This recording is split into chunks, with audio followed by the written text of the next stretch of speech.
Experience the Word of God anytime, anywhere for free.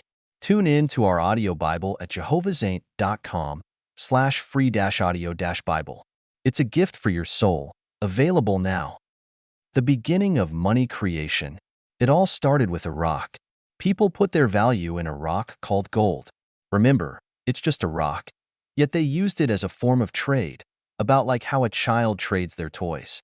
And the Roman emperor that coined money simply coined it from a rock as a form of trade. Who was the first person to say, "Hey, do some work for me, and I'll give you this rock"? And who was the first person to print up a dollar bill and say, "Hey, work for me, I will give you this dollar bill, it's valuable"? If you were the first person to print up a $1 bill and someone did some work for you, and you told them they had to give you 10% back in taxes, but the only way they could give you 10% back is if they work for you again to get a dime. So they work for you again and get the dime, and they have to give 10% back in taxes, so you have to work for them again for penny. There's no way to get 10% in taxes back in the penny, so you no longer have to work. After you've done all this work, you found out this money is worthless and no one will take it because you are the only one that has money and everyone else doesn't know what it is.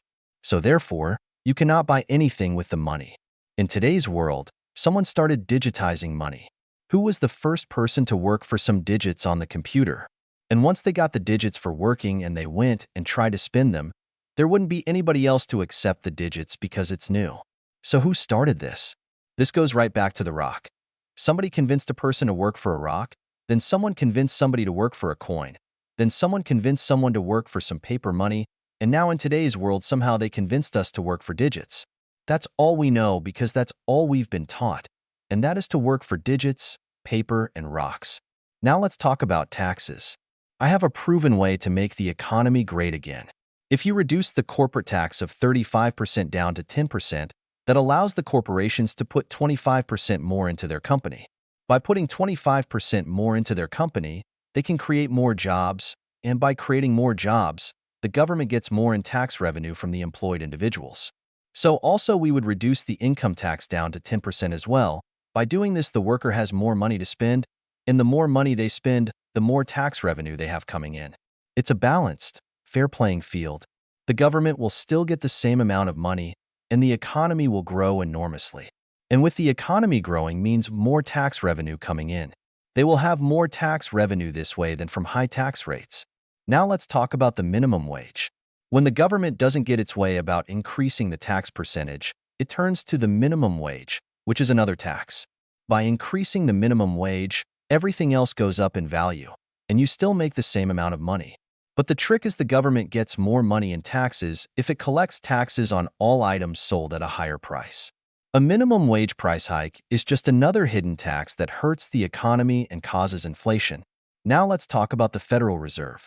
The Treasury used to print our money, and you can look at some of the old money that says Treasury note on it. When the Federal Reserve was enacted, the Federal Reserve was given the right to print the money. Whether they are a government entity or not, I do not know, but I do know this. The Treasury borrows money from the Federal Reserve. Let me say that again. The United States government Treasury borrows money from the Federal Reserve. Why would the Treasury borrow from itself? With an interest rate attached. And our government is in trillions of dollars of debt. But who are we in debt to? I believe the power to print money should be given back to the United States Treasury. Whereas the Treasury can print money at a 0% interest rate gives power back to the people. In the Bible, it says don't charge your brother usury, which is interest or tax. Apparently, the Federal Reserve is not our brother, or it would not charge our government interest on money. I don't know, what do you think? Leave your thoughts in the comments below. God bless. In our journey through life, we often seek guidance and wisdom beyond our own understanding. St. Michael's prayer is a beautiful expression of this desire, a heartfelt plea for divine intervention and alignment with Jehovah's will. It serves as a reminder of the profound connection we can cultivate with the divine, allowing us to become vessels of His wisdom and love. St. Michael's prayer. I pray for Jehovah to speak through me all the time, and I pray for Jehovah to remove all my thoughts and implant His thoughts all the time, as I do not even want my thoughts. Join us at jehovahsaint.com for free online Bibles, audio Bibles, and prayer requests. Explore and connect with faith in our welcoming community.